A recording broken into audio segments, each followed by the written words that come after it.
Hello students and welcome to Chapter 2. You should be following along with your lecture notes that you got with Chapter 1, and this chapter is on science, matter, energy, and systems. All right, so energy, you've had this before, the kinetic versus potential energy. Energy is the capacity to do work, and this will be really important when we get to our energy unit, comparing renewable versus non-renewable energy sources. Kinetic energy is energy of motion, and for most electricity production, all of it, you need to be able to turn a turbine, and how you turn that turbine is going to be dependent on the energy source you use. Potential energy is stored energy. So say you're using hydroelectric power, the stored energy would be all the water held behind the dam at a height, and it is potential energy until you let that water fall over the dam and start moving, in which case then that kinetic energy can turn a turbine and create electricity. You need to know a little bit about the electromagnetic spectrum too, in order to be able to understand some of the units we do. And so just the main point here, we're not going to go through things in detail, is that the wavelength is inversely related to both frequency and energy. So as you go up in frequency, the energy also goes up. So your shorter wavelengths, anything above visible radiation, can do you harm because that's going to be greater energy frequencies. And as you go up in frequency, the damage that can be done by those rays increases too. So ultraviolet can penetrate your skin, X-rays can penetrate your flesh, but not your bone. Gamma rays can pass right through you. So energy quality is a measure of how useful that energy source is. And if you look at the high quality energy, it's going to be organized and very concentrated. Low quality energy is going to be more disorganized and dispersed. And what's kind of unfortunate is if you look at this graph and if you want to move to more renewable energy sources, they tend to be a little bit lower in energy quality than things like nuclear energy, which is super high quality energy as far as how much bang you can get for your buck, essentially. And fossil fuels, which are also pretty high quality energy, very concentrated energy sources.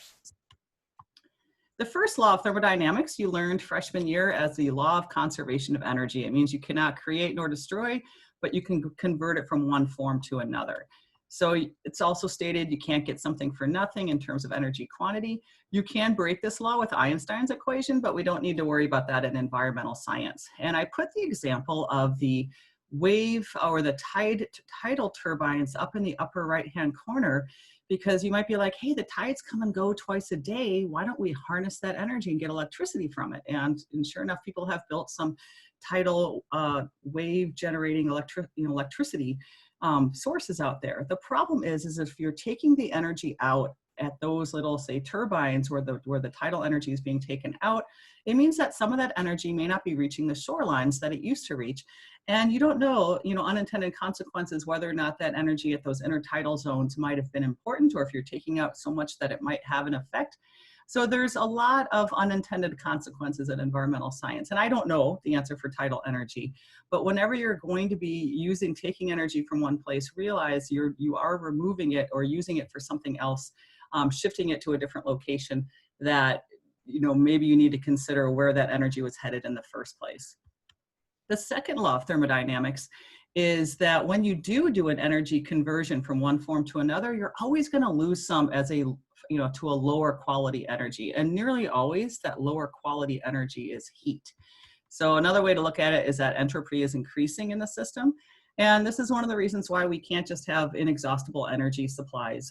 Every time we use an energy source, some of it gets converted to heat, and it's really hard to recapture that heat and use it. We can, there's something called cogeneration where you can try to recapture as much heat as possible and use it, but it's a losing sum game, and that heat, you'll never be able to capture all that heat. So as we look at energy sources, trying to keep it as efficient as possible and create as little heat as possible is important. Your old style incandescent light bulbs, like you see over on the right-hand side, that filament, it's like 95% heat coming off that thing. You would never grab a light bulb like that while it's lit. You would burn your hand. And only 5% is actually going to light up your house.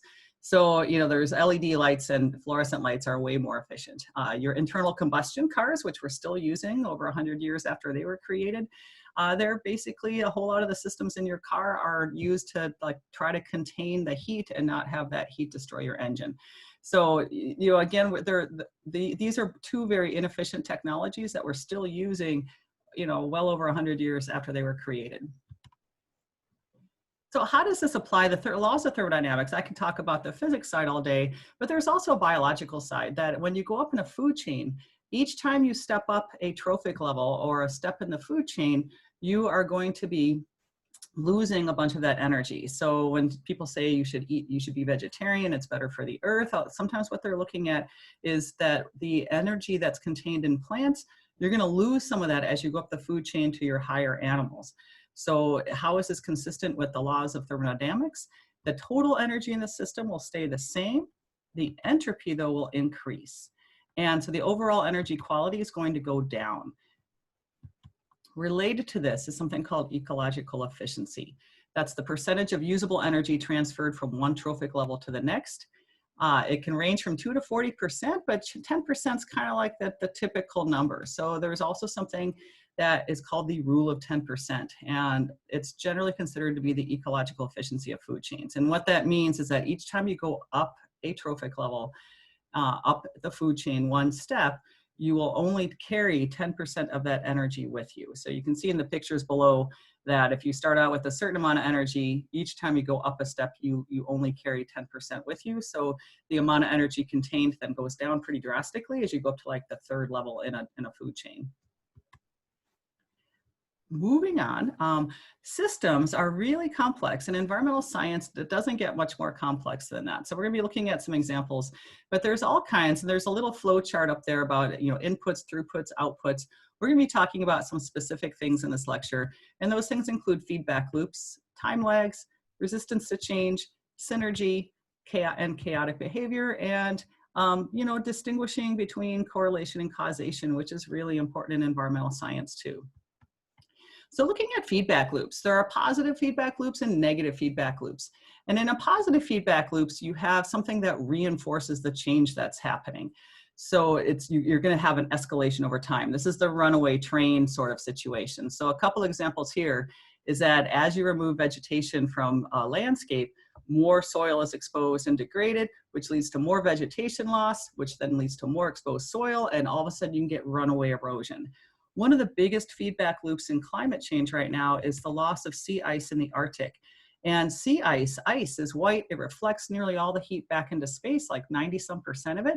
But as you start to melt it and that water is exposed, that water absorbs more of that heat, something like it absorbs 80-some% of the heat.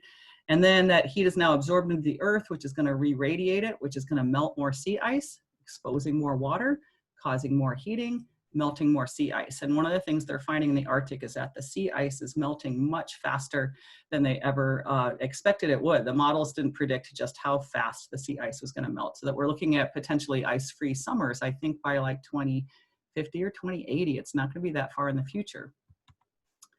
So I wanted to talk about hurricanes because we had a couple already this year, Hurricane Laura in particular. And if you remember, there were two tropical storms. Laura was one of them, and she went from like a tropical storm to a Category 4 hurricane in like a day. And like, how does that happen? And it's a positive feedback loop. So in order to understand it, you need to know a little bit about hurricanes and how they form. Hurricanes have low pressure at the center, and so because it's low pressure, air is going to flow towards it. It spins because of the Coriolis effect, which we won't go into here. But when you have all that air flowing to the center of the hurricane, it has nowhere to go, so it goes up. And as that air goes up, it cools because it's cooler higher in the atmosphere, and when the air cools, the water condenses. When water condenses, it's going to release its latent heat. So what is that? That's the heat absorbed by water when it evaporates, and then it's released when it condenses. So the law of conservation of energy says that if you need a certain amount of energy to absorb to make water evaporate, if that water condenses, all of that heat gets released, or all of that energy gets released. So that's what provides all the energy to hurricanes. All right, so how much energy is that? It's huge. It turns out that for every gram, and if you remember, a gram of water is 1 milliliter. Think about how tiny a little milliliter of water is, say in a graduated cylinder. Every gram of water that evaporates, it takes 540 calories with it. So now think about how much water is in a hurricane. When that water vapor condenses into clouds, all of that energy is released. So it's huge. All right. So, hurricanes, they tend to gain strength over water, especially warm water. And if the water is super warm, like a hurricane travels into the Gulf of Mexico, where the water is warmer than out in the Atlantic Ocean, they can intensify really fast. So a little factoid is that if you, from a mature hurricane, if you released all of that energy in one day, you could supply the US for 6 months. It's an enormous amount of energy. So how's the positive feedback loop going then? So as that energy condenses and you form those clouds, and then that energy is also converted into winds, the winds kick up the waves on the water. Those bigger waves will actually cause more water to evaporate because you're throwing the water up into the air. And then you get more water evaporated, which leads to more energy of that hurricane, which is going to condense and create higher winds. And then you get your positive feedback loop. The really high winds also realize that as wind flows into the center of the hurricane, there's something called angular momentum. And think of an ice skater with arms out and then pulling her arms in. You will spin faster and faster. So you can get these really huge winds going. And there's another example of Hurricane Michael. So in all these pictures, there's hurricanes, I haven't been pointing them all out, hurricanes from just the last 5 years that are what they call rapid intensification events, where they went from like not so strong hurricanes to super strong hurricanes in like a day. So again, you get more friction and more wind, which causes more rising air, more condensation, more energy. This is a classic positive feedback loop, the runaway train. So, and again, that rapid intensification event, if you increase more than 35 miles per hour in one day, it's called a rapid intensification event. So Laura gained 65 miles an hour in 24 hours, 80 miles per hour she increased in just 2 days. That's what drove her up into that category 4 category.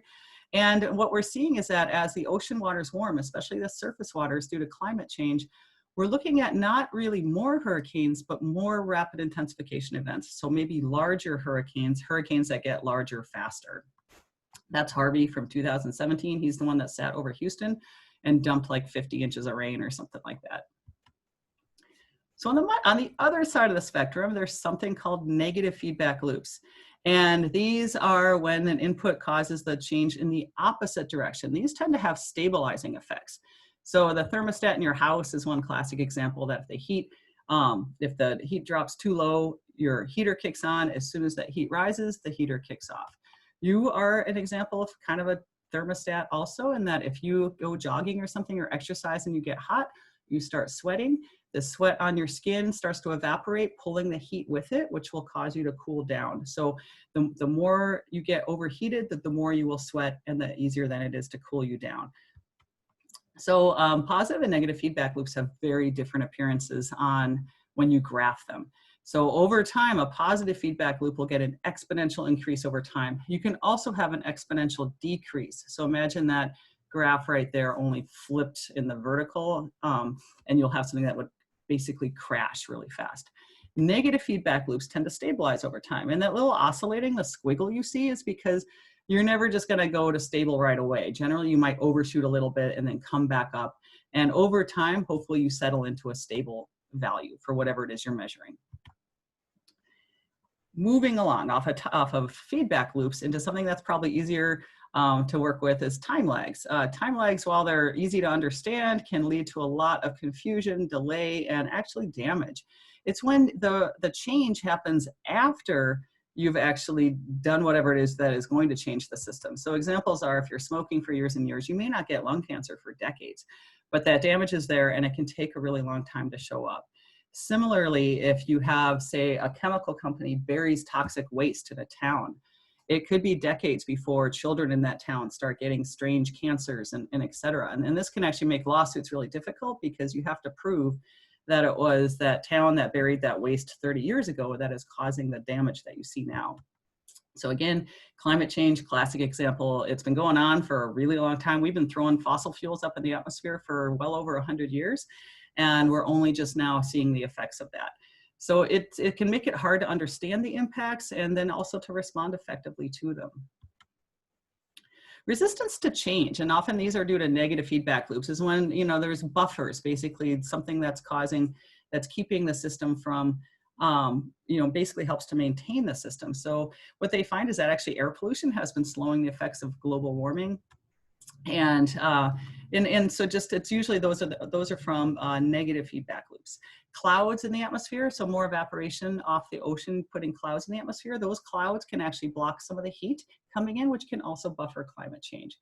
Synergy is something that like my friends in corporate world say that's used a lot at like staff meetings and whatnot, is when the combined effects are greater than each effect alone. So like if you have a synergetic working relationship with somebody, it means that the two of you together get more done and get more creative ideas than each of you working alone.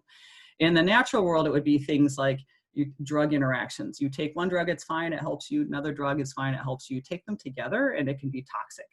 What they're finding is that there are now so many different chemicals in our water from people, washing things down their drains, et cetera.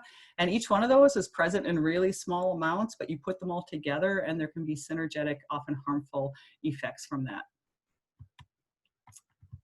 So if you had me freshman year, you might have seen some of this. What is chaotic behavior? It's just noise in the system. So nearly all natural systems are going to have a lot of noise, and that can be chaotic behavior. So and the problem is that it can mask patterns. So what they often do is they'll do running averages, like that little line you see there in the picture. And maybe there's a pattern, maybe there's not. So in the case of climate change, we are seeing patterns. In the case of, I put the dinosaur extinctions, or not dinosaur, extinction events in general, where there really is no pattern to extinction events on planet Earth. It's not like every 100 million years we have an extinction event. They tend to happen fairly randomly due to like asteroid impacts and whatnot. So, because of all that noise, it can be really easy to manipulate data and in a not so good ways. And so this is one I showed in that lecture also, is that they use the same data set, but there's two very different results coming out of these. In the top graph, you can see CO2 is going up exponentially and the temperature clearly getting warmer, and they kind of manipulate the way they put the view by putting blue for colder than normal and red for warmer than normal. In the lower graph, you can see CO2 looks like it's rising in just a linear way, and the temperature doesn't really look like it's changing much. And it just looks like there's like normal variations up and down from year to year. What happened is that the lower graph, they only took a very small subset of the data. And that's something that's also called cherry picking. So they didn't want to show the overall full data trend from the year 1880, which is when really good temperature records started. They just wanted to show you like, hey, in over 15 years, CO2, you can't really tell it's exponential. And over 15 years, you don't see a very distinct rise in temperature, although temperatures are all above normal in the past 15 years. So there's something else, and we're going to relate this back. And again, if you had this, if you had me freshman year, but the butterfly effect is when one really small change in the system can cause huge effects down the road that are hard to predict. And this is what's happening, like say with the sea ice melting and whatnot. They didn't know how large some of these feedback loops were. So in the physics example, if you put a ball on the top of a very spherical hill, moving it just a nanometer in any direction can cause it to roll like 360 degrees worth of different motion. Why is it called the butterfly effect? There was a guy who was going to give a talk at a conference, and he submitted a paper about if a flap of a seagull's wings could change weather, and the guy giving the conference is like, let's jazz up the title. So he said, what could the flap of a butterfly's wings in Brazil set off a tornado in Texas? And so there was a little cartoon kind of showing that, but the idea is in weather predicting, and even then worse, climate predicting can be subject to the butterfly effect. And there's a great example again with this, with hurricanes, in that, so the two pictures on the left show hurricane tracks, like trying to predict where's the hurricane going to go. They generally are started off the coast on the eastern side of the Atlantic, off the coast of Africa, and then they travel across the ocean. And it can be really hard to predict. Are they going to hit the United States? Are they not going to hit the United States? They call them actually spaghetti plots. And so you can see the one for just a few days out, and they don't know, is it going to hit Florida? Is it going to hit the Carolinas? And you're like, why can't they predict this better? It's the butterfly effect. You don't know. Tiny little changes out in the ocean can affect the track of a hurricane to the point where it's really hard to predict. So the two pictures on the right show just memes that people have made, and generally, like my friend in Florida posted the lower one. It was actually a GIF that it was animated saying, meteorologists trying to predict hurricane tracks, and someone just threw a bunch of spaghetti on the plot. Because it's frustrating if you live in Florida and you need to know, do I need to evacuate or do I not need to evacuate? It's really hard to predict these tracks more than a day or two in advance because of the butterfly effect. All right, some other system type things. Threshold level or tipping point, that's basically where you hit a point where there's no going back. And you hear this a lot in environmental science, that there's a tipping point. Just be leery anytime you hear that, because tipping points are really hard to determine. You actually don't know often until you're past it. And you often don't know it was a tipping point until you're well past it. So when people say we're approaching a tipping point or we're at a tipping point, you know, it's pay attention and it's serious, but it's a little hard to predict exactly when tipping points happen. So this is a graph I pulled off the web, like look at all these tipping points all over the planet. And I could go through and point out which ones of these I think are real and serious, which ones I'm like, jury's still out. That's not really the point of this lecture, so we'll leave that for now, but just realize that you will see that a lot. The other phrase you're gonna see a lot in environmental science is the canary in the coal mine phrase. I get really tired of hearing that in videos I show in class. It's always like, oh, we should have paid attention, that was the canary in the coal mine. And so just again, these are phrases that you'll hear a lot in environmental science. So one that I will point out is that, you know, how do you determine where it is? You know, modeling can help, but again, very difficult because of all the complexity going on. One of the examples that came out a few years ago is that a lot of Antarctic researchers now feel that Western Antarctica, which a lot of Western Antarctica, those glaciers are sitting on top of water. So there's not a whole lot of land above sea level in Western Antarctica, that the melting in Western Antarctica has reached a tipping point, that Western Antarctica is going to lose its glaciers no matter what we do, you know, with climate change, et cetera, like we're past the tipping point. And again, I don't know enough about what's going on down there to know if that we really are truly past the tipping point, but pretty much the experts down there say we are. And again, if you had me, actually you may not have seen this one. I can't remember when I added this to the freshman lecture, but causation versus correlation. Just because two variables are correlated doesn't mean that one causes the other. There could be a few different, you know, situations. One is that A causes B, A being like the x-axis causes B, whatever's on the B-axis. And in this case, the case of ice cream and drowning, the A causes B would be that, you know, eating ice cream causes you to drown. B causes A would be that as you're drowning, you're going to eat more ice cream. C causes A and B, and that's kind of shown on the graph here, is that there's some third factor affecting both of those. And then it can also just be coincidence. So in science, it can be hard to figure out causation, correlation, or if it's just coincidence. And this is a classic example that I like. I found this, somebody named feedingjimmy.com basically graphed wind production in Oklahoma versus the amount of earthquakes happening. And look at the correlation, like, oh my God, windmills, they don't cause cancer. They're causing earthquakes in Oklahoma. You know, in reality, no scientist I know actually believes this. I think Feeding Jimmy was trying to make a point.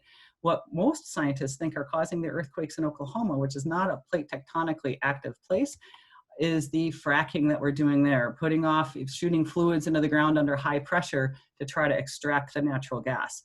So, you know, again, there's a factor C here that's going on in that top graph, and it's probably the fracking.